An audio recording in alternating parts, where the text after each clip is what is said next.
All right, we are live. Thank you for tuning in to this special edition of my chat here on Alaskan Ballistics. Tonight we have Nick Begich running for Congress. So I'm not going to be as responsive to questions as I normally am because we normally just ask gun questions on here. So if you have a question, make sure it's either a super chat or you put that big question mark emoji up there. I will try to find it. And we will get started here. I'll bring Nick in, and Nick is running for the congressional seat, the one congressional seat in the state of Alaska. Hello, Nick. How are you doing? I'm doing well. How are you doing this evening? Doing good, doing good. So, why don't you just go ahead and introduce yourself and tell everybody, why you're running, who you are, where you came from, and why you're running. Yeah, so Nick Begich, third generation Alaskan. Um, I'm a lifelong Republican, which surprises a lot of people with my last name. For folks who are from Alaska or spend a lot of time in Alaska, Begich name is usually associated with Democratic politics, but turns out my mom's side of the family are all hard Republican Christian conservatives from the South. So I was raised by that side of the family. Actually, parents split up when I was young, and I ended up in Florida with my grandparents down there. Went to middle school and high school down there, and I was raised in the church, raised conservative, and like I said, I've been a Republican my whole life. So I came back to Alaska, making a long story short, about 20 years ago. Been running a software development company that I started with a folding table and a laptop from Costco, and kind of built things up from there. And got involved in politics. Probably 8 years ago. Part of the reason that we came back to Alaska was we really believed that Alaska had opportunities that are hard to find in the lower 48. I mean, what I like to say in the lower 48 is you kind of have anywhere USA. You got the Bed Bath and Beyond next to the Target, next to a Walmart, next to whatever, and it's kind of copy paste America down there. But in Alaska, we're unique. There's still opportunities for entrepreneurs in this state to make it if they're willing to work hard and put in the effort and take the risk. And that's been less true every year I've been here. And we're seeing a lot of the activity from the lower 48 start to creep up into our state. And it's concerning because there aren't a lot of places left to go in America right now to avoid some of these sort of national issues, woke politics, even open Marxism that's infiltrating communities. And if we don't have people that are willing to stand up to this ideology, it will continue to infect our community. So I started getting involved, started getting involved with the Republican Party, and then later helped Don Young with his 2020 campaign. Um, for those who knew Don Young, whether you liked him or you didn't like Don Young, one thing that we most people can agree with is that when he went down to D.C., he prioritized our state. He fought for Alaska. And when there are 435 representatives in the United States House, and we only have one, as you pointed out, we need somebody who can be tough, somebody who can be strong. Sometimes they got to be loud and throw elbows and do the things that need to be done to get our state attention. And I saw Don Young do that. I believe that I'm somebody who can do that and will do that for our state and for our country, right? Right. I don't think we can diminish the importance, especially right now when we have a two-seat majority in the House, of a single voice. A single voice can make a big difference, even in a big, large body like the United States House. And we've got some major issues. I'm sure we can get into that here in a Sure. little bit. But that's some background. That's some history. I come from the business side. I didn't grow up in politics, despite the the The last name. name. But look, we got a country to save, and Right. we need people all over the country, not just Alaska, everywhere, that are willing to stand up, make the sacrifice, go down to that cesspool we call Washington D.C. and actually fix problems. I couldn't agree with you more. So I'm a three-issue voter. I don't know if you gathered that from me talking to your assistant, but like, so me, it's abortion, gun control, and balanced budget, like, or anti-gun control, if you will, balanced budget. So I'm going to try to focus on those three for a while. But you answered my first question already, which is how could you have your last name and be a Republican? So that's kind of cool. I thank you for go ahead and answering that and telling like the whole story there. So yeah. So Well, and one of the amazing and unique things about our nation Mhm. is that you can be who you want to be in this country. And Exactly.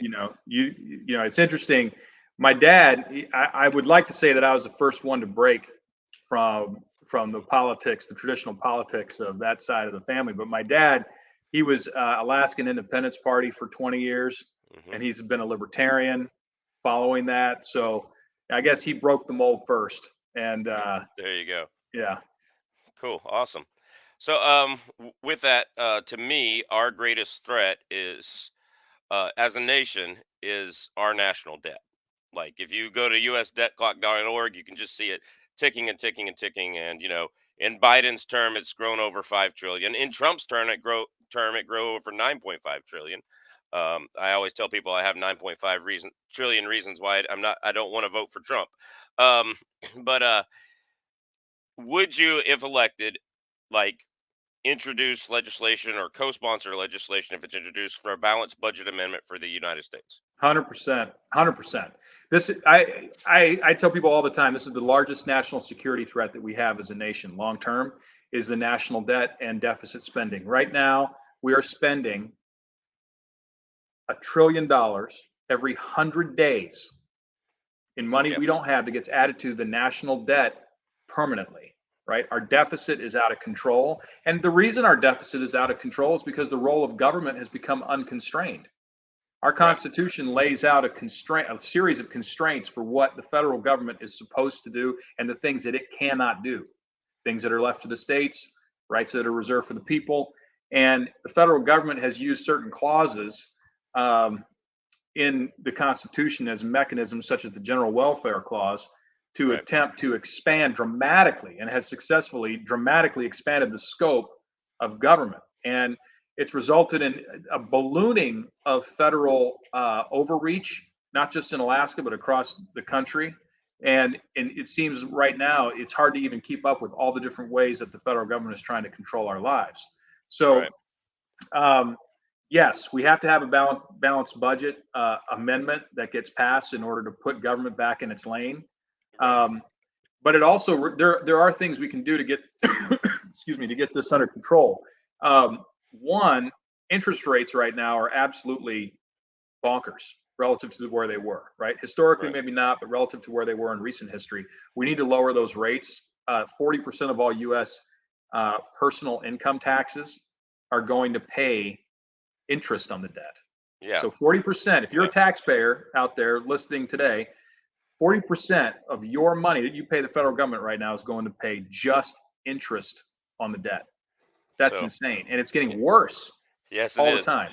So I've done a little interesting statistic. You can take this and use it if you want to. But it's been 6 years. It's been since I was in office that I did the statistic. But if you taped a dollar end to end to end to end for every dollar of the national debt, do you know how far it would reach? It's, I've heard it's to the moon and back some number of times. I don't know how many times, but it's, It's yeah. it At that point it was to the the average distance of Jupiter's orbit and back 5.5 times. Oh my gosh. All right. Yeah. That's just absurd. It's Yeah. gotten to be totally absurd. And what people need to understand um, is that reserve currency status Hmm. is a historical privilege that's granted to a nation that the rest of the world trusts with storing value on their behalf. Correct. It's been Spain, it's been Portugal, it's been France, it's been the UK, and right now it's the United States. Correct. Each one of those nations lost their reserve currency status because they ultimately abused the privilege of having the reserve currency. They figured out, well, we can just keep printing money and the rest of the world has to eat it. Well, we're finding out the rest of the world is not real excited about taking on additional United States debt. And that's why we see the BRICS, right? Brazil, Right. Russia, India, In China. China, Hmm. South Africa, expanding dramatically their Correct. scope, right? All these other nations are joining the BRICS and they're looking at commodity based currencies as one alternative, Hmm. cryptocurrencies, CBDCs as another currency, as another alternative, which I, by the way, am totally opposed to CBDCs. Me too. Um, But yeah. yeah, or they're looking at gold back or other precious metal backed currencies with redeemability so that they can restore some level of trust to the monetary system. And this is, I can't emphasize how important this is enough because when you consider that the things that we have in life, most of the clothes that we wear, Hmm. the cars and the parts in the cars that we drive, Right. the phones that we use, the things that we consume as Hmm. Americans in this country on a daily basis, we do not produce in this country. Correct. Hmm. We produce dollars. And so if that value goes away, the American standard of living will drop precipitously. So on the one Yes. hand, you have people in government who misrepresent to the American people, they lie to the American people saying, oh, if we don't have this government spending, we're going to have a big problem. Trust me, the problem will be much larger if we continue down this path. Yeah, I've always said, I've always told people there's three historical ways you get a economic collapse, like complete collapse of your currency. One is to print money. Two is to go into big debt and print the money to cover that debt. And three is for other people not to believe in your money anymore. And we're like 2.75 out of three on the way there. That's So, right. It's all the uh, above for the nation. And this is where, we talked about lowering the interest rate. That's one thing that can be done and needs to be done. There are other things that need to be done. There are entire departments, such as the Department of Education, which are not constitutional. They were created, correct. Department of Education, for example, was created under Carter.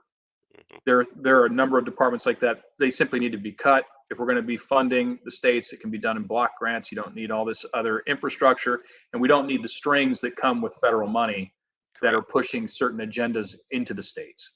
Right. So that's something that can be done. For anyone who's ever worked in government, you know that at the end of the budget, at the end of the fiscal year, if you haven't spent down your budget, you're not going to Yeah. get it next year, right? So Correct. it engenders a whole lot of waste Right. in departmental budgets because they have to spend it in order to get it in the next cycle. Right. That's wrong. I'm a Yeah. school teacher, and like I'm a school teacher because I love kids, and because I loved coaching. But I just it's to the point anymore where if the federal government were to force Alaska to force critical race theory or gender identity into my elementary classroom, my elementary PE classroom of everything,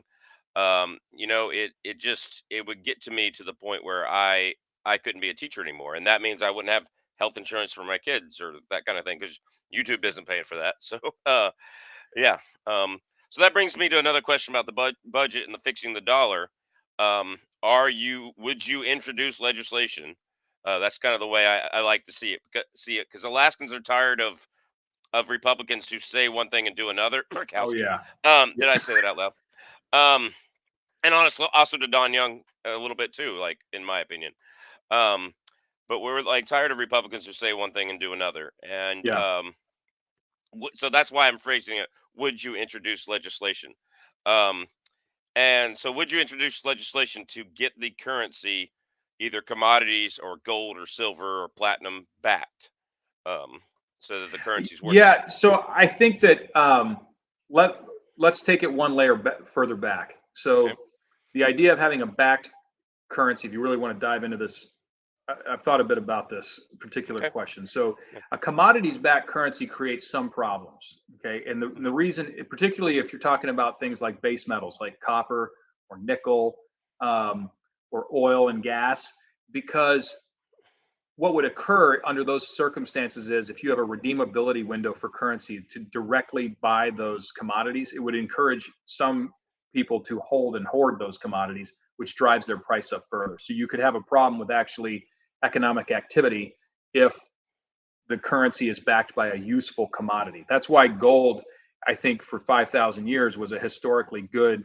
redeemability component because it was limited, it was hard to mine and make more of, and it didn't have a fundamentally useful purpose outside of its store of value. So it could be a pure play store of value as opposed to a commodity which you really do need for economic activity for other useful commodities.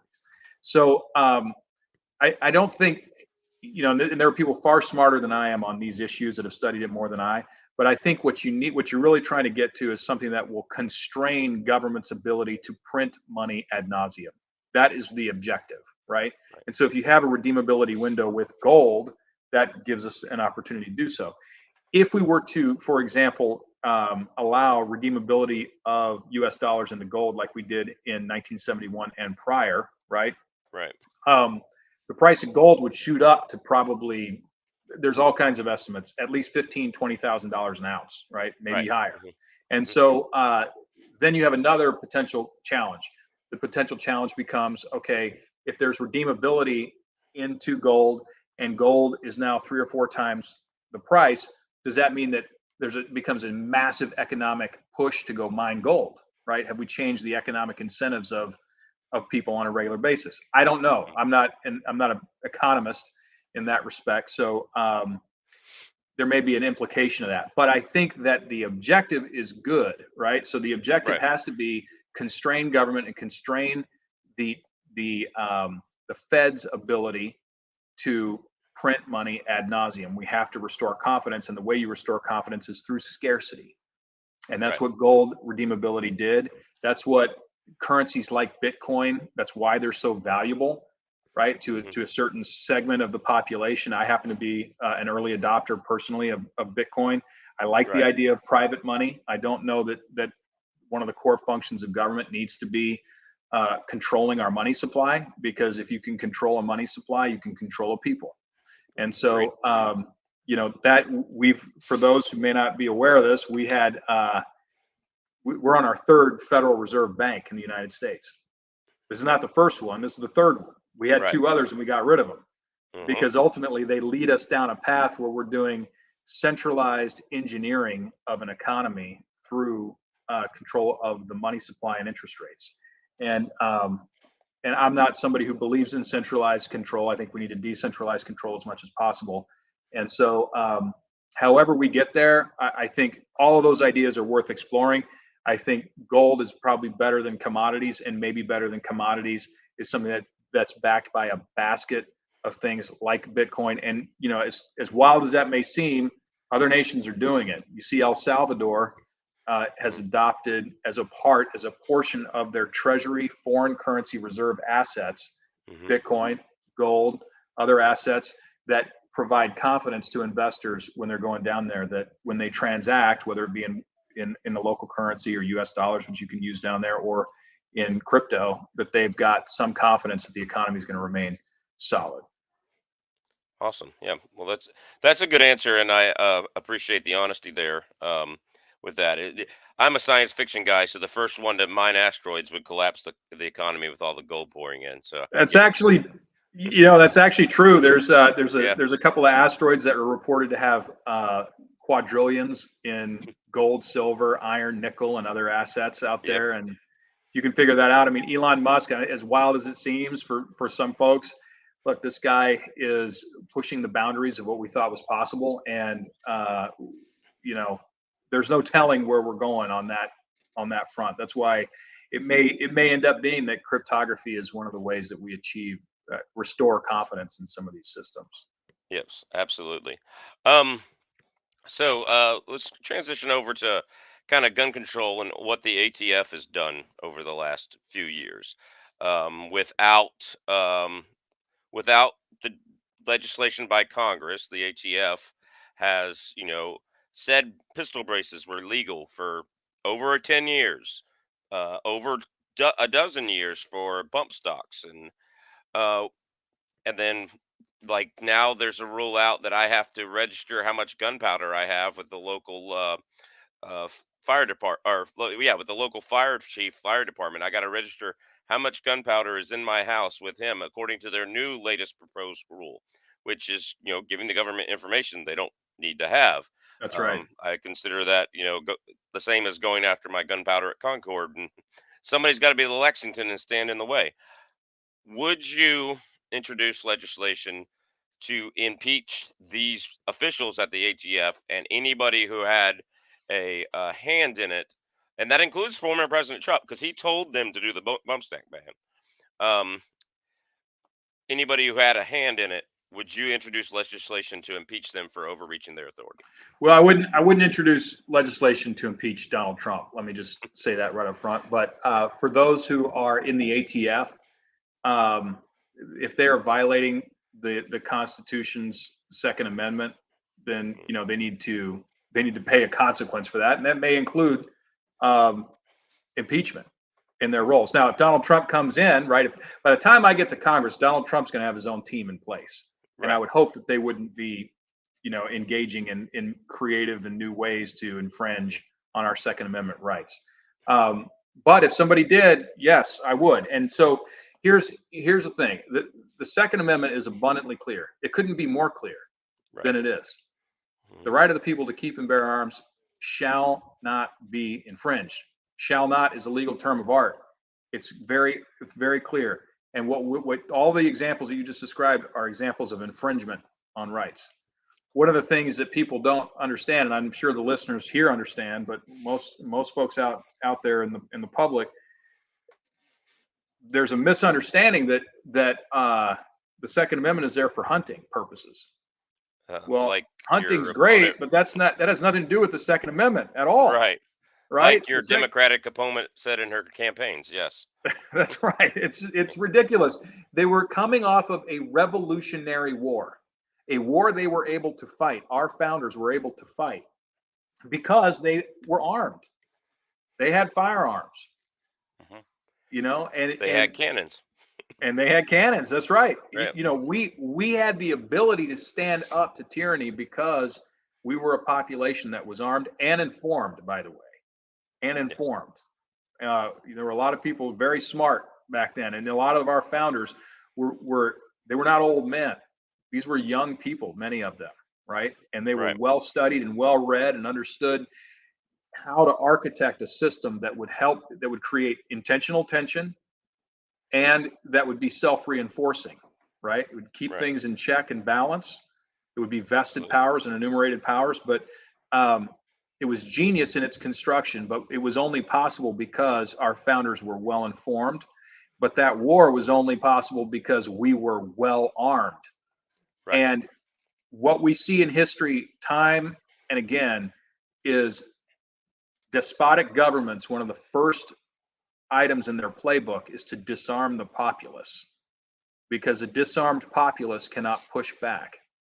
And we cannot lose the idea that the Second Amendment is there to protect us from government, not from a wild bear, Right. right? Yeah. And we need to remember that. And so, Absolutely. anyone that's taking actions, getting back to the original question, anybody who is taking actions, particularly those who are in an official capacity in those organizations, uh, anyone who's taking actions that infringe on our rights, they need to pay the consequence for that, up to and including, and maybe even beyond impeachment. Right. Okay. Well, I agree with that. Um. So I'm going to take a question here from G23. And I don't think he's an Alaskan resident, but I mean, he's got a Glock 23. You can't be too bad of a guy.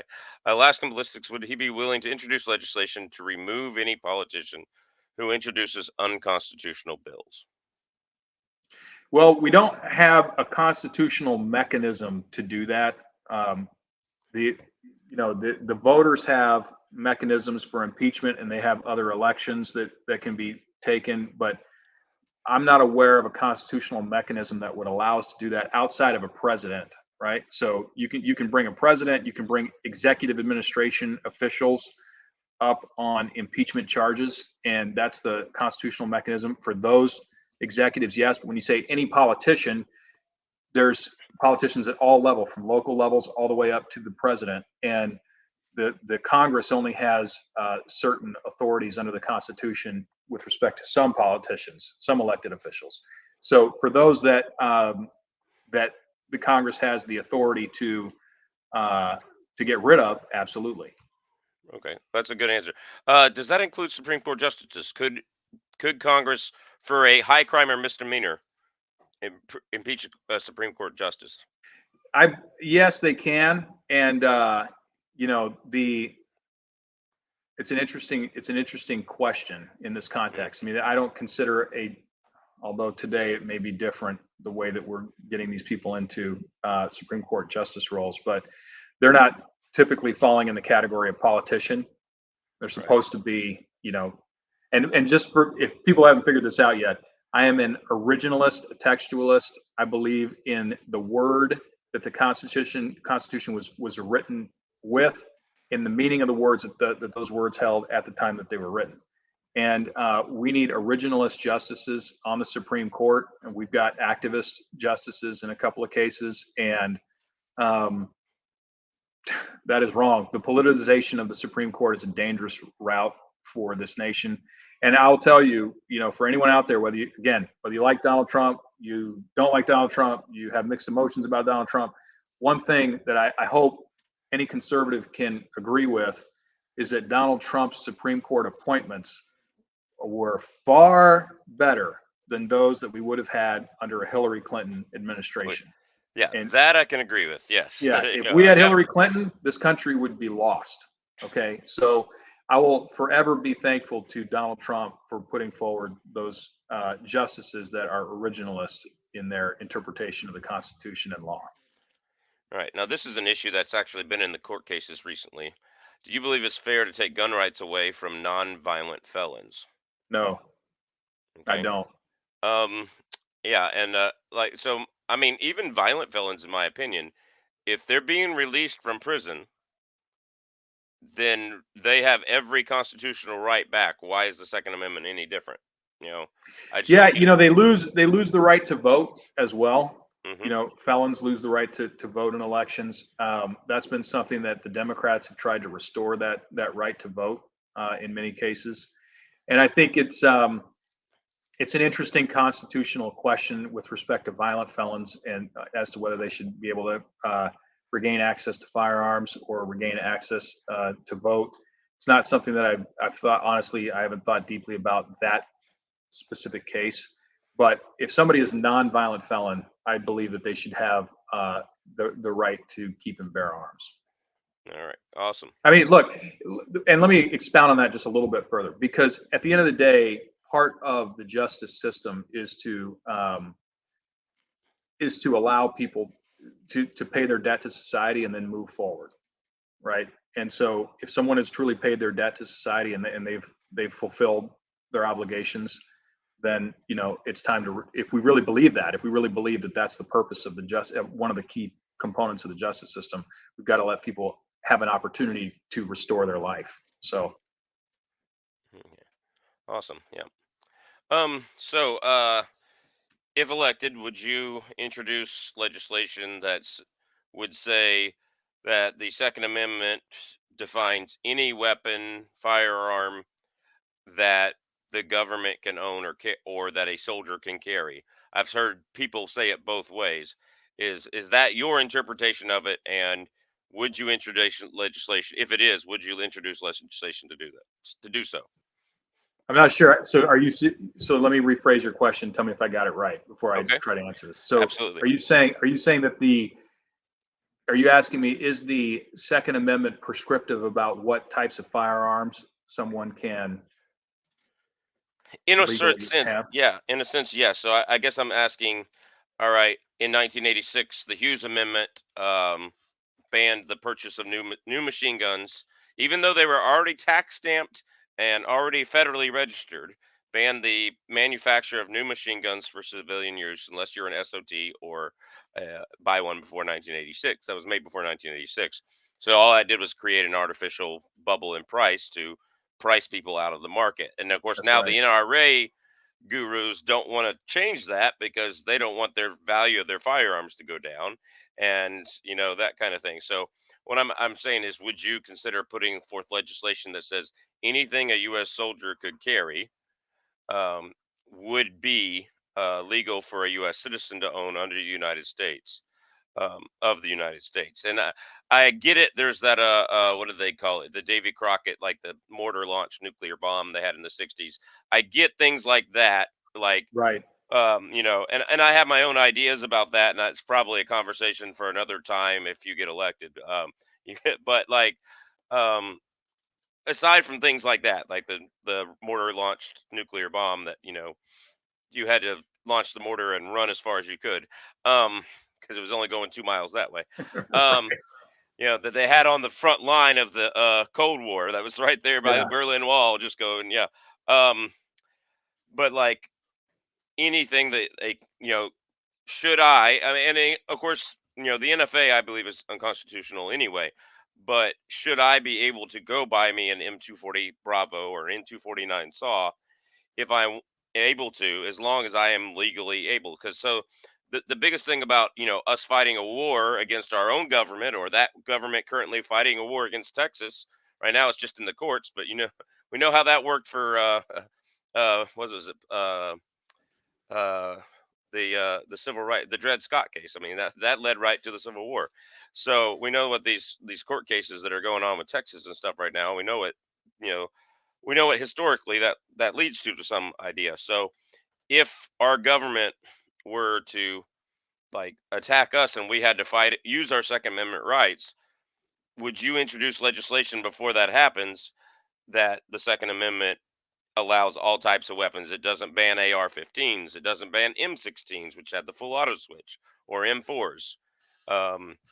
Yeah, would you introduce legislation like that? Here's part. Yes. So yes, right up front. But let me explain why. Because in order for the Second Amendment to hold any teeth, remember, why is it there? It's there to protect us from the government. Right. Well, if the government is not concerned about our firearms, right, because they've got something so far superior to us, then what is the point? Right. You've got to have the ability to be credible, right? Right. If you're so, oh, and even Joe Biden, he even recently came out and said, well, it's not about AR-15s, it's about F-16s. If the average person, this is his words, if you don't have an F-16, you're not going to be able to defend yourself from government. And he thought that was, it was a flippant comment, but it made a point that the left's not Right. worried about the average citizen. They're not Right. concerned about us pushing back against the government, and they don't view the average American as someone they need to be concerned about, and that should concern us. Right. When you hear our government saying we're not worried about the average person, we can do what we want.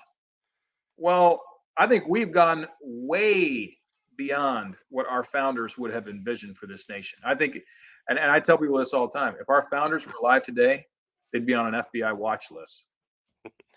I think they'd be stacking bodies already. But anyway, that's just my point. Joshua here says similar question to what I just asked. Would you fight for suppressor freedom? Because the ATF says suppressors aren't firearms, even though they treat them serialized and you buy them on a Form 4 and 4473 like a firearm. Yeah. Um, and then you got to pay the $200 tax stamp for it. Would you fight for suppressors to be off because they're in common use, to be off the NFA items? 100% yes. Yeah. Okay. 100% yes. The idea that suppressors are somehow a separately regulated action item. First of all, it's just a tax revenue grab Right. for the government, but it's another way for them to track individuals. Which, and just again, just so that it's clear, because we haven't talked about it yet, I'm opposed to new federal firearms databases. The idea that we're going to go track people's transaction history with their banks, and that you've got U.S. intelligence agencies that are gathering this information as open source intelligence as a way to keep track of who's buying and who's selling and who's doing what with their firearms. No, I'm big on personal privacy, and I don't think the government has a right to that information. And here again, if we really peel back the intent of the Second Amendment, the intent of the Second Amendment is to protect us. Right. So, the government is not entitled to that information. And yes, I would push for suppressor freedom. Absolutely. Cool. That's awesome. Would you press for legislation that somebody who abuses their Second Amendment rights, they use a gun in a crime, would you have them, like, to me, rather than answer the violent felons question, would you press for legislation that says if they used a gun and a firearm in a crime and fired it at another person, could they be stay in jail for life? Is that something you would support? Yes or no, or depending on the question, depending on the circumstances, or I think we got to make sure that so the question that you asked is, if somebody fired a firearm at another person that they stay in, and it was deemed to be a crime, or during the commission of a crime, should they be in jail for life? I would need to think about that a little bit further. I mean, it's you want to make sure that the the federal government. See, you're talking about me being in Congress. Okay, Right. Hmm. many of these things are not federal issues. They're handled by the states, and I'm a big rights guy, and I push back generally against the idea that you want the federal government making all your laws for you. Good. Um, Okay. Good. Yeah, I like that yeah, too. So yeah. yeah, no, I definitely agree with you there. It was kind of a trick question. So, but yeah, there's that. Um, anyway, so I do want to ask a couple of social media questions, then I'll get to abortion, and then we can end so that you can have your night with your family. Um, but here's one right here. What do you think about corporations like Google or Facebook, Meta, and their information privacy and um, you know, is there legislation? Because that, I mean, that crosses state lines, so it falls within the constitutional commerce clause as far as I'm concerned, because they make money off of it. Um, what kinds of concerns of privacy do we have, and do you have with that, and what kinds of legislation do you think needs to be done, if I any, about that? Yeah, I think that what we need is a digital bill of rights, a constitutional amendment that enshrines our rights with respect to privacy and specifically digital privacy. Hmm. Clearly, we're well beyond where the founders would not have envisioned computers and networks and vast databases that can be gathered about all your purchasing history and all these things that exist today, right? Right. Literally, credit card companies we touched on just a minute ago, they they sell your information. Your purchasing history can be sold as part of your agreement that you sign with. They send you that privacy policy, which basically says you have no privacy every year, to tell you in legal terms that they can resell all your information. Right. So Right. there's a vast open source information available about every American citizen today. It's not just on the dark web. It's available for purchase by third party actors who are trying to market things to you, pitch you political messages, try to figure out what bucket you belong in, whether you believe in this or believe in that, and then they send you a message accordingly. And I mean, it's gotten just so far out of control. If the average American knew how much information is being stored, remember, I spent 20 years in tech. Hmm. I know how this information flows and some of the information that they store on people. And I think that it's being used to manipulate the public in ways that we're not aware of, right? And in a lot of ways, it ends up in a place. I mean, think about this. It can even end up as a data store for an application like TikTok. So Right. if you've made a purchase, say in the last 2 weeks, that a marketer on TikTok or on Facebook or some other platform decides is relevant to them, now Hmm. suddenly you're getting these ads and you go, oh my gosh, how do they know this? Well, they know it because they're purchasing all this information about you, Right. even information about where you've been that's in your cell phone, right? Right. Hmm. Geotagged information it's not just where you've been, but it's when you were there and who you were standing next to when you were there, Right. right? That's how suddenly you get these friend requests if you're on Facebook and you say, "Wait a minute, I'm getting this friend request Hmm. from Yeah. someone or a friend suggestion for someone I didn't even know until this afternoon, and here it's tonight. Now, how does it know that? Well, it knows that that person was there and you were there at the same time in the same place." Oh, I'm And sure it's gonna generate a friend request or like for you, and we're done with here. So, yeah, um, so my point. This is a long answer, but my point is, we've got to get a rein in on the technology because right now the technology is running wild and it's controlling us. And right, we need to be in charge, right? And I don't think that that's certainly not the government, but even private actors, they need to be constrained on the information that they can collect, store, transmit about American citizens. We've got to have a right to privacy in this country, and I think it's something that's desperately needed. all right. Now, here's my other tech question, real quick, and then we'll get to abortion and stuff like that. Um, Here on YouTube, especially as a firearms content creator, but also people do history stuff and people that do science stuff. If they're talking about nuclear bombs, it gets demonetized. Even like I watch a science show, a science and futurism show with it's an Isaac Arthur channel, and I love it. It's fun. Science fiction. It's great. Um, but like if he mentions something about he has a video on how to use nuclear bombs for terraforming tools, science futurism, right? Not, how to use them, how, is Elon Musk correct about Mars, and nuking the poles to get the water and carbon dioxide ice Right. out of there, Yep. stuff like that. And YouTube automatically like will demonetize it because it's got the word nuclear bomb in it. Okay. And like they demonetized one of my videos today. No reason, no explanation, those kinds of things. But if it's demonetized, it doesn't get on the algorithm and out to a lot of other people. And if I appeal it, they usually are changing it back to green and monetized, but it's still not on the algorithm and getting out to a lot of people. Um, and so I guess my thing is these platforms claim to be platforms and not publishers under federal law, and they've been brought in before Congress before, and that was their claim. Um, would you introduce legislation that says you cannot be discriminatory on your if you're a platform, you cannot be discriminatory when it comes to monetization or publication or distribution, um, for people, regardless of political beliefs, firearms beliefs, any of that kind of stuff. Like, somebody who's anti-gun should have the same freedom of speech that I have on YouTube and shouldn't be demonetized either.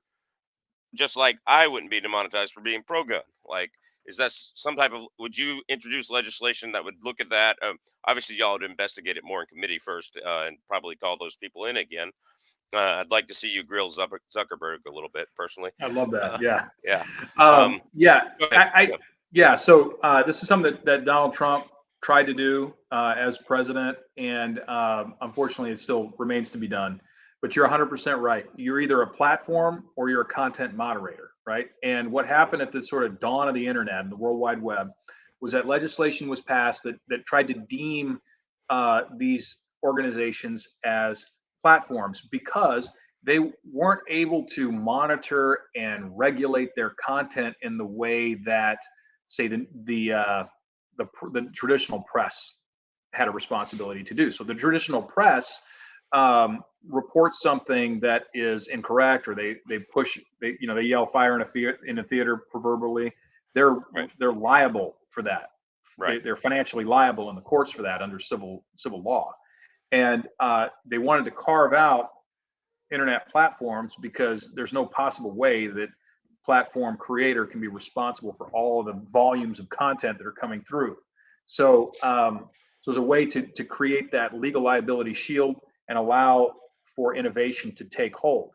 The problem is now you have those same platforms that have been given that legal immunity shield for the content that shows up on their platforms, and they have decided that they're going to selectively moderate content based on their own version of their corporate values or what they think is right and wrong.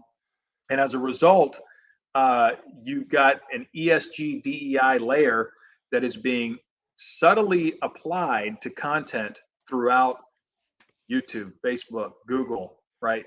Mhm. Until recently, Twitter, Right. right? So, and quite frankly, it required the world's richest person, Elon Musk, to buy Twitter, now X, in Mhm. order to restore a major platform for us to be able to speak to each other.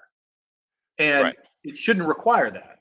That it should not require the world's richest person to save free speech out of the own, his own goodness of his heart and pay $44 billion of his own money to buy the thing. That Right.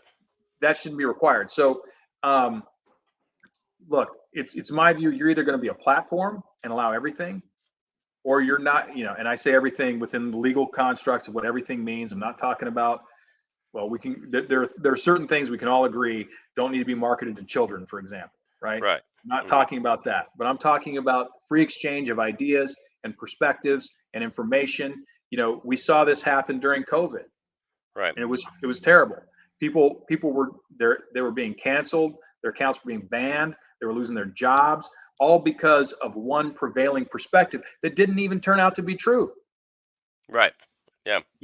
And so when you start constraining speech, you're going to lose access to the truth. And this is what's so critical. There is no one person. There's no one party. There is no one ideology that has a trademark on truth 100%.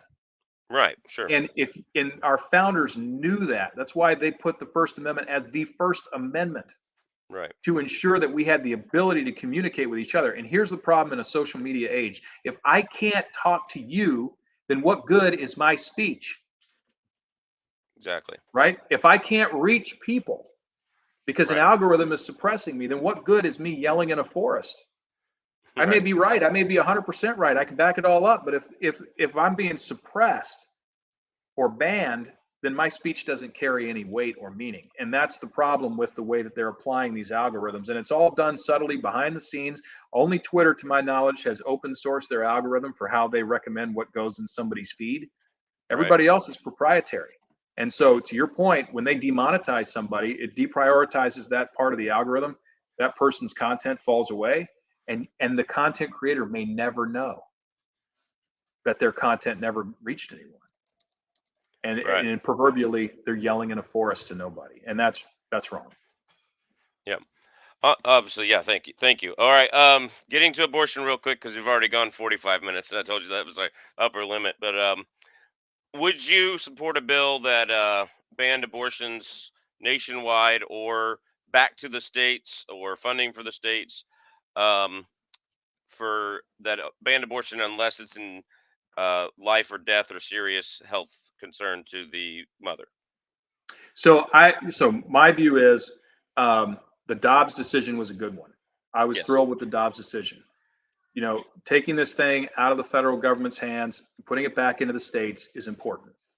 I think Mhm. the central question, that needs to be asked, and it's being asked among the states, and it's not going to be an easy process. We saw what happened in Alabama with IVF. We're going to see other states go the far other extreme, and it's not going to be an easy question to answer. But the question that has to be answered is not necessarily, when does life begin. I think we can all agree life begins Mhm. at conception. Life Right. begins at conception. The Scientifically. question the states are going to have to answer is, when do rights begin? Correct. Right? When do rights begin? And that's a question that's going to require, scientific, thoughtful analysis and all those things. But my view, personal view, okay, for those who are wondering, I'm a pro-life guy, and Mhm. I don't know the answer to the question, so I don't want to be on the wrong side of that answer. I believe that rights begin at the beginning. And Right. look, and just to be clear on this too, because now it's in the news, I support IVF. I don't want people out there thinking I don't support the ability for someone to go and use IVF as a tool to have kids. I'm strongly supportive of that. Right. Mhm. But I'm a pro-life guy. I always have been. Don't apologize for it. And I think that the world needs kids. The world needs Yes. families. The world is going through a population decline right now, which, as others, including Elon Musk, have pointed out, is actually very dangerous for society. Yes. We're gonna topple over. We don't have enough people to support all of the retirees and the folks that are older, and we don't want to lose all the progress that we've made in civilization because we haven't invested in the next generation. So that's a challenge that we have even in the state of Alaska. Our Yep. our governor has talked about Yep. it, about the fact that we're losing young families, and we're not we don't have a replacement rate here in Right. Alaska to sustain the state. Mhm. Alaska is nearly 20% of all U.S. landmass, and there's only 750 some odd thousand people that live in the state. Right. There's more people that live in a zip code in Chicago than live in Alaska. Absolutely. And you got to the world needs people, and we are good for the world. The left wants to make it out that we're a plague on the earth. Right. That is absurd. We are the penultimate top of the chain of intelligence on this earth, Right. right?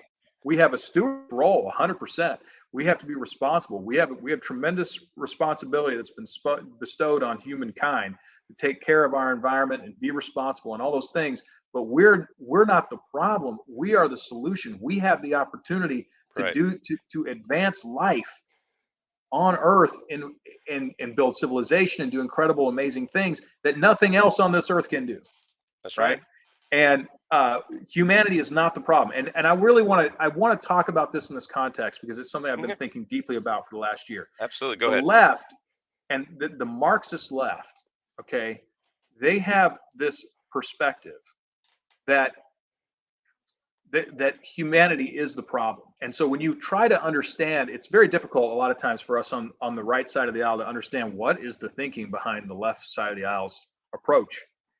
If you understand their base philosophy is that humans are the problem for them, that's their view, that humans Right. are a plague, humans are the problem, we've got too many people, then everything else starts to make sense about what it is they're trying to do. I was just telling my wife that a few months ago. She goes, "Why are they coming after our kids with all this transgender and identity stuff?" Like I said, look up on your phone right now the Georgia Guidestones. And then when she turned around and looked at me, I go, "That's why you're the carbon they want to reduce." You know? Well, Yeah, it's funny. You're the carbon they want to reduce. Here's the thing: if you're, it's just math. Okay, it's just math. If you require a 2.1 fertility rate for as a replacement rate to maintain a population, that's just right. math over Yep. time. If you bend that down just a couple tenths of a point by 1.9. pushing, Yeah. yeah, you just push it down just a little bit, eventually you'll take the population down to zero. Eventually, it might take a Yep. long time, but eventually you'll do that. And that's And what we're seeing in Russia right now. Actually, the reason why Russia is going after Ukraine, Russia has been invaded. I've been studying the history by the Mongols and by the Polish Lithuanian Empire and all that kind of stuff from different points of view, and the Germans and the Nazis and Napoleon. And they have 12 big entry points around them.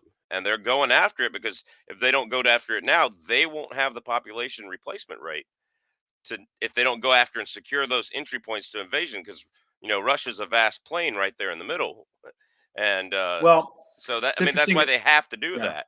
I mean it's related to what you're saying. I'm sorry I interrupted. Go ahead. No, no, no. You're no. It's fine. It's interesting. You mentioned Russia.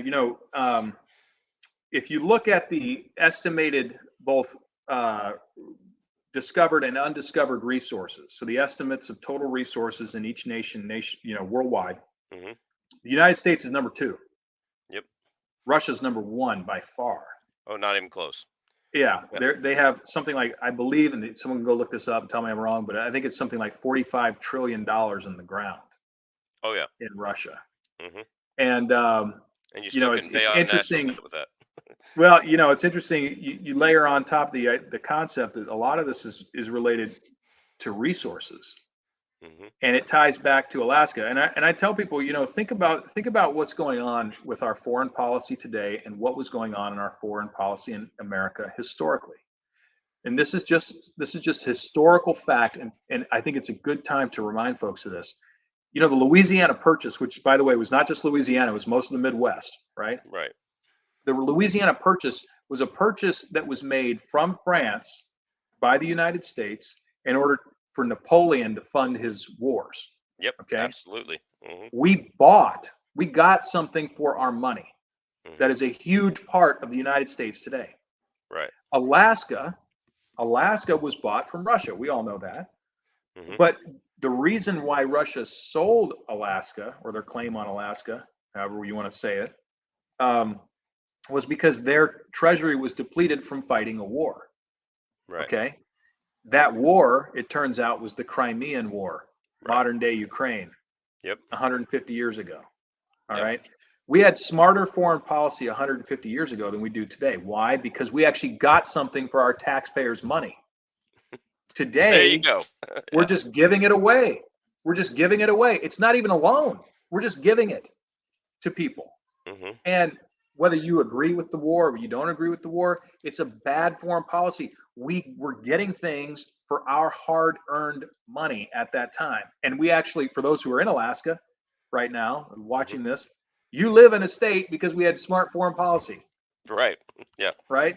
Yeah. And we need to get back to a smarter foreign policy that prioritizes the people of our nation first. And there's nothing wrong with that. There's nothing No. wrong with being America first. We're Yep. Americans. And You should and the expect that. Americans privately help more people in affected areas than any other nation does, the private people of America. So why do we need the government doing it for us? Like I just don't get it. Like that $80 billion could put 3 or 4 security officers in every school and you wouldn't have to worry about that we sent Ukraine. Now I have mixed feelings on Ukraine. I think it's wrong of the stronger neighbor Russia to invade them. I like just because they're corrupt. If that were true, we would have invaded Mexico again. a long time ago, and and they would have invaded us because we're corrupt. I don't think there's a justification there for invading your neighbor. And I do believe the United States has treaties with Ukraine because when Ukraine gave all their nuclear weapons back to Russia from the Soviet Union, I believe we had a treaty to guarantee the borders of Ukraine. Did we not? Um, Well, so I don't know I that have mixed I feelings don't know that about we it. had a treaty. We may have had agreements. Some were formal, some were informal, some were words mentioned by diplomats at times Right. that never got really written down. I think one of the problems, though, with Ukraine, and this is true across the board, and I really, again, this bears mentioning, even though we're a field of your three issues, but it's important. Hmm. Let's think back to what Hillary Clinton said in 2016 Right. about Libya. Hmm. She said, this is her words, Hillary Clinton's words, we saw, we came, he died, about Right. Gaddafi. I'm Right. not going to defend Gaddafi. The guy's a dictator. Okay. Right. But did we have any authority to go into Libya on our own? And in her words, ensure that this man was killed. He didn't have a trial, by the way. He was drugged around and murdered in the streets. And Right. I'm not laying judgment on that on what happened there, but I'm saying, what moral authority do we have in the United States to decide what governments fall and rise? And if you go over to Ukraine, we were implicitly involved in the 2014 coup in the Ukraine. Right. We have meddled in that country's internal affairs for years, and Yep. we do it all over the world. Yes, we do. And frankly, it gets us into more trouble than it gets us out of. You know, Yeah. so many of these foreign interventions that we've been a part of have resulted in trillions of dollars being spent of taxpayer money, U.S. service members being sent overseas to fight in foreign wars that we may not have ever needed to get involved in ever. We Right. don't have an interest in. And we got to recognize that the echo of World War II is over. Okay. We can't be the world's police. We can't afford it. And Nope. it's probably morally wrong for us to walk into another country that has chosen, whether they're democracies or not. We had to fight for our democracy, Right. okay, for our republic. Let me be Right. clear. We had to fight for that. Other nations going to have to fight for theirs. We can't Right. go in and install leadership around the world. That's not how this works, and that's not how we were formed. That's not how we should be encouraging other nations. We can't be responsible for the rest of the world. We have to be responsible for ourselves. Right. So, So as I understand the Britain Accords, the you after World War II, the U.S. Navy was going to patrol the ports and the seas so that people didn't have to colonize anymore, which is why you saw the British return everything and the French and the Germans return all of their colonies, which were essentially, as bad as they were in some places to the locals, they were essentially the only way they could make money was to have an empire and trade with your own empire, and so that the Breton Accords. So, do we keep the Navy patrolling the seas, or have we gone so far into debt that that's just too expensive? well, I think there's a role there for U.S. shipping, but again, that can be a mechanism for people to use to justify, again, foreign interventions, and we got to be real careful about that, right? Where Right. somebody attacks one of our ships, and then we decide we're going to war with Iran, and you go, well, now hold on a minute, were we goaded into a war here? The answer Right. is clearly yes. That's what they want, right? Right. Um, so, I think the world is a different place than it was in pre-World War II and even Right. post-World War II. You've got nuclear proliferation that has occurred across a number of different nations. Nuclear armed nations have never been to war directly with one another. Right. Proxy wars, yes, but not direct conflict. And frankly, I think we need to be doing everything we can to avoid a direct conflict with another nuclear power. That's insane. Right. I And would agree with that. yeah, and for those again who live in Alaska, Anchorage and Fairbanks, uh, we have more fifth generation fighters in Alaska than anywhere else in the world in one place here. Right. To the idea that we're early warning defense for the entire United States. I'm not Right. interested in a nuclear war with No. any other nation. I don't think that's a good idea. Now, that doesn't mean that we are weak. We don't project weakness, but it's also we don't look for a fight, right? Right. Particularly for fights that aren't ours. And Right. so I think we're playing with fire here in the Ukraine. I don't think it's wise that we're doing this. And I agree with you. I don't agree with Russia's invasion of Ukraine. Of course not. Right. Of course not. But we can't have the conversation without recognizing that we've played a hand in this. Correct. And instead of trying to continue to foment conflict, we need to be seeking methods for peace in this region and others, and achieve that. That should be the objective, not a Yep. continuous war that Right. feeds the military-industrial complex and keeps this whole thing going. I think that's bad for humanity and certainly bad for Americans. And so, yeah, yeah. I mean, Ukraine was never going to be a part of NATO. So, do you know why the administration never would go say, "Hey, yeah, we won't let Ukraine become part of NATO," because Well, so here's my Mhm. I'm going to give you my opinion, and Okay. it's lightly informed. So I'm not a diplomat. Haven't spent 20 years in foreign service, so I'm going to just give you one person's opinion. But the military-industrial complex that we were warned about under Eisenhower, um, we were told, be careful, this thing's going to take over. Okay, in order for that industry to continue to generate higher levels of profits year after year, you have to have conflict somewhere. Right. And it's interesting that the Ukrainian conflict spun up just weeks after we disastrously left Afghanistan, right?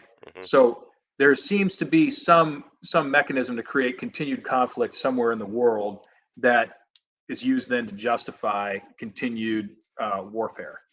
And the I think what happened was, these organizations, including our own intelligence agencies, oftentimes they need a boogeyman in order to justify their existence. Right. Okay. If the world is peaceful, what do we need you for? Right? Becomes the next question. Right. Right. So they have to be justified. These industries have to be justified, and these intelligence agencies have to be justified by saying there's a threat. There's always a threat. There's always someone out there that's going to come get us, right? And they decided a long time ago that was going to be Russia. Right. There's other threats. I mean, China's a far bigger threat than Russia's ever thought about being, right? Right. China's got over a billion people. Russia Hmm. has 150 million over a vast area, as you pointed out, Right. right? They don't have an economy like China does. Right. They're not. They don't have the ability to penetrate our intelligence services the way China has, right? Right. Remotely, right? Hmm. There's entire armies of people trying to hack not just our military and our government, but our private industry as well, so that they can steal our intellectual property, which is one of the great sources of our economic success in the United States. Right. They're the true threat, but for whatever reason they decided we're going to make this person or this agency or this group, whatever, this country, the threat. And because I think it self-justifies their own existence, and that's an opinion. That's my own personal view, but I think that's what we've witnessed since the fall of the Soviet Union is a retargeting toward that group. And what happens is over time it becomes a self-fulfilling prophecy. Right. Okay, if you keep popping somebody, eventually they're going to fight, and now you got to fight. And you say, oh look, they're fighting me. Well, there was a window of opportunity for us to establish strong relationship in that part of the world, and we failed to do so or intended not to do so, and we missed that window, and now we've got an adversary Yeah. over there that, frankly, I don't think we should have had. I can agree with that there. All right. Well, I'm just gonna put it out. Um, we've gone way over. So, is there any final words you want to say? Anything you want to say Well, to Alaskans? yeah, I Oh, mean, I do have one question, but go ahead. okay, yeah. So, look, this is a critical election. Everyone who runs for an office always tells you that, and sometimes it's true and sometimes it's not true. But this time it is absolutely correct. The House has a two-seat majority for Republicans. And if you care about conservative principles and constitutional government, and I want to be clear, I'm not letting Republicans off the hook. They're doing some things down there I don't like, including the Okay. spending bill that's about to get pushed through the House. Right. Um, but if we're going to have a fighting chance, we got to have, in my opinion, Republican government. There's a fork in the road in this country right now. We got a Marxist left that has hijacked the old Democrat Party and is Mhm. pushing a radical, and I mean radical, agenda for this nation. Right. And we got Republicans in the House and the Senate that are trying to push back against this. And if we're going to have any shot at all, we've got to get Republicans in office. Alaska is the most conservative congressional district in the country that is currently represented by a Democrat. Part of that's ranked choice voting. I'm opposed to that system. I signed the petition. We need to get rid of it. But we need to get rid of Mary Peltola, who's our current representative. She does not represent the people of Alaska well. She is part of that Democrat machine down in D.C. that has taken the country off the rails. And this seat needs to get back into conservative hands. And that's what I'm trying to do. So I hope that I've answered folks' questions. I've been completely transparent and direct about where I stand on issues. I'll tell you if there's things I don't know about, I'll tell you that. If there's things that I've thought deeply about, I think I know some things, I'll tell you that too. But we need people in government that are going to represent us, yes, but are going to have principles when they get down to DC. I tell people, if somebody isn't willing to say these things on the campaign trail, I can promise you this, they will not do them or say them in DC. That's for sure. Right? That's the They one thing won't about do it. Democrats. They do what they say on the campaign trail. Yep. They get down there, they're They serious. get down there and they do Yeah. their corrupt stuff, and they say they do it on the campaign trail. Most of the time. So the last question about ranked choice voting. I know some Alaskans feel this way. Last election, we had you and Sarah Palin, and honestly, I didn't know. Like, if I read on the issues I cared about, I read both of your positions, and I'm like, well, which one do I rank first? Okay. Um, on the three issues I really care about, so I had to go to some other issues, but um what do you say to people who said who either say Begich didn't drop out, so we end up splitting the Republican vote, or Palin didn't drop out? I have a coworker who asked me this. He's like, Palin didn't drop out, so we split the Republican vote because Republicans got more votes than Mary Peltola. That's right. They split it between two candidates. I mean, that's how Abraham Lincoln got elected before the Civil War. So splitting the vote, and I think that's exactly what ranked choice voting was Yeah, designed to do. it Um, does. Yeah. and And it split the Democratic vote between Murkowski and the Democrat, and so Chewbacca didn't get it. And I met her, and I'm not sure she never wanted to come on here and do an interview. So I called and called and called. So I'm not sure that she was the solution or not, but like she was definitely better than Murkowski, in my opinion, who's still a Democrat, in my opinion.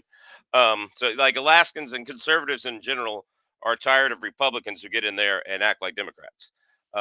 You know, 100% on yeah. that. I mean, that's So, 100%. I should but what do mention you too. say to Yeah. people that said you split or accusing you of splitting the vote? Yeah. I'm going to answer that question directly. But before I forget, because you reminded me of something, I want to say it, then I'll directly address your question. So, on the matter of people running one way and then going to DC and behaving differently, there's a lot of reasons why that happens. We don't have time to get in all the reasons why people do that. And I think a lot of people have good intentions when they start. They get down there and they get pulled off track. Maybe they get compromised by somebody or in a weird situation.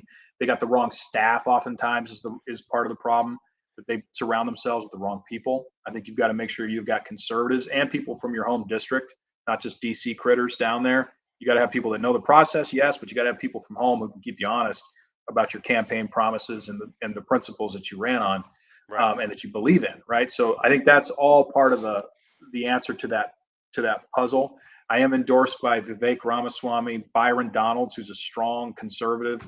Folks who keep track of this should know that name. Scott Perry has endorsed me as well. So we've got some real strong conservatives that are supporting me. These are people that I know, have had interactions with and with their teams, and have watched our campaign over time, and they can put their name behind what I'm saying and what I believe. Okay. So now getting back to your question, I totally agree with you.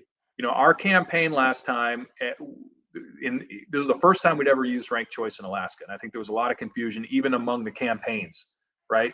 And so what we ended up with was a lot of infighting in the Republican Party about how we were campaigning. And I think that was a mistake, you know, and I was part of that. And I freely admit that. And so this time we're being positive, focusing our energy on the Democrat. That's where the energy belongs. And what I have committed to do, and I'm telling you, and I tell people all over the state, right? If I don't finish ahead of my Republican competitor, Nancy Dahlstrom, who got in the race in November, if I don't finish ahead of her in the primary, I will drop out of the race, because it is my view we have to get to one person.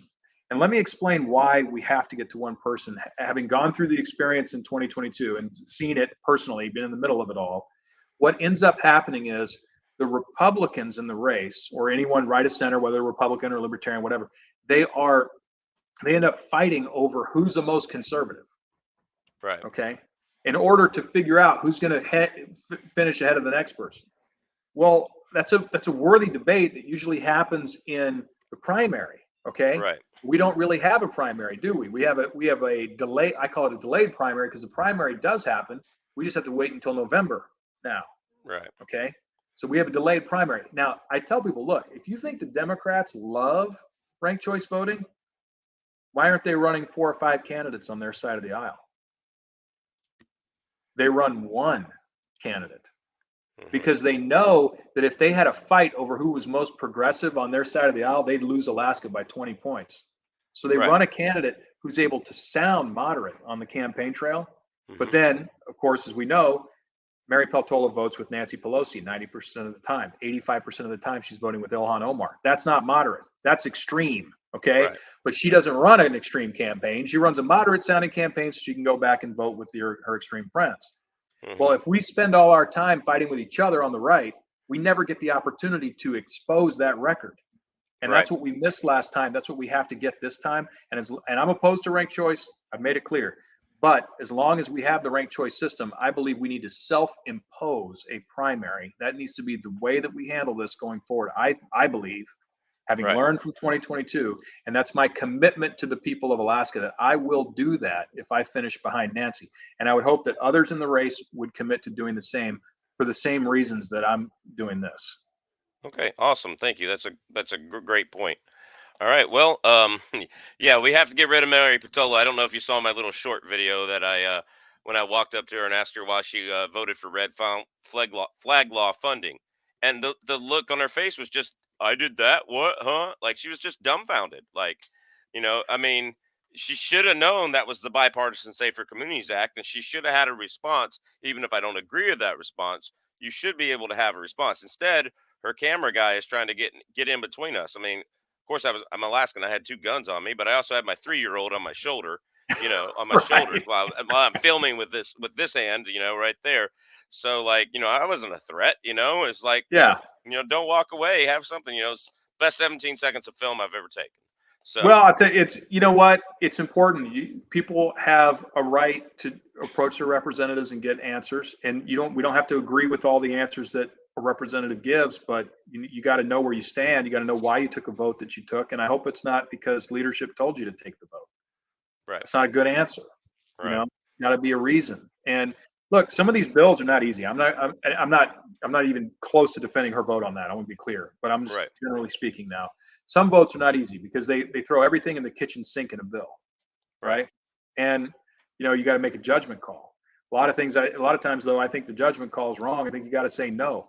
If you have principles you want to stand on, you got to say no a lot of times. And I tell people in DC, look, lines in the sand are one thing. Lines in the granite are what we need.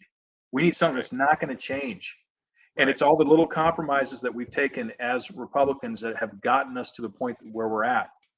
Just up in Fairbanks, and we haven't talked about these issues yet, and I know we're short on time, but when up in Fairbanks, there was recently an event where there was a man shaving in a women's restroom, or in the locker room at a Planet Fitness, and someone snapped a photo and reported it and said, "Look, this is wrong. There's a 12-year-old girl there, and there's a man that's dressing here in our locker room," and her membership to Planet Fitness was canceled because she reported this. Right. That's wrong. And how do you explain how we've gotten here? 5-10 years ago, this would have been unconscionable. We wouldn't have even imagined that such a thing would happen. And now today, many people find themselves questioning, well, is that okay? It's not okay. Okay. Or it's not right. And the only reason that there are people even thinking that this is right is because we've made little compromises that have gotten us so far down this line of thinking that it's becoming normalized. And that's true, not just in this case, but in so many of the things that we've talked about today, where we have allowed what they call the Overton window, the conversation window, to move in such a direction that people are even afraid to speak up. Similar to what you mentioned early on as a teacher, right? We've seen Right. this in the Anchorage School District and other school districts in Alaska, where things that we would never imagine would be happening in our schools are now happening in our schools, and they're not just happening once; they're happening for months until a teacher speaks up, or a parent finds out, or a child finally says something, and then we go, "How in the world did this happen?" It happened because we're compromising too often. Correct. You have to say no, and there's nothing wrong with that. So just as a teacher, I'm an elementary PE teacher, and so we had some fifth graders that didn't know their multiplication tables. Surprise. Okay, we're educating about gender identity, but which is not huge in my school. I can tell you, like, somebody who would struggle with that issue is treated nicely, but it's not like forced upon everybody in my school as of right now. Um, but so I made a math wall in the side of the gym that they can throw basketballs at when I call out the math question and stuff like that, frisbees, I like whatever. that. It's cool. Yeah, and so the second grade teachers saw that and got jealous, and they wanted a reading wall, a word wall on the other side. So I made it a word wall, starting with like cat and dog and him and he and she. Kindergarten words over here, made it all the way complex to high school words: Constitution, Amendment, and Liberty. They're all over here for them to see. And I just happen to have you mentioned the Dobbs decision. The Dobbs and the Bruin decision are why I have pride in June. That's the only reason I have pride in June, in my opinion. But the I have the words text, history, and tradition right there in a row, and I'm like, let's see how long until I get fired for this. So anyway, yeah, Nick, we appreciate you coming on, and if you have any last words of wisdom or anything you want to say or any dad advice, since I'm a new dad. Yeah, well, I got one 12-year-old. He's an amazing kid. I don't know. I don't know if I'm qualified to give great advice. I think he just came out that way. It's probably his mother, not me. I was always in trouble in middle school and high school. I think I probably set the record for detentions. But I think the biggest thing is set expectations. Hmm. Be a friend, but be tough. Right. And kids want to please their parents. They love kids innately love their parents. They look up to them, and they'll remember little things that you never would have thought they remembered. But kids need hugs, they need love, and they need expectations. And if you do those things, you're going to have great kids, I would say. So thanks for having me on, and thanks everybody. I hope that you vote. I hope that you get involved. If you're not from Alaska, if you don't live in Alaska, I hope that you're getting involved in your local political scene. We have Benjamin Franklin said, "We have a republic if we can keep it," and it's up to us. This is not a spectator sport. We can't watch what happens and be mad at the TV. We have to be involved. And look, things are, even if you're involved, things aren't always going to go our way, but it's necessary for us to be engaged in our communities, to reach out to our neighbors, our family, our friends, our colleagues, and make sure they understand the foundations of our government, why it's so important to restore individual freedoms, to push rights back to the states where it belongs. And if we do those things, we're going to save this country. We still have time. We can save this country, and I hope that you'll be a part of it. All right. Thank you very much. And with that, we're going to end the live stream. So thank everybody for watching. Godspeed and good hunting to all y'all.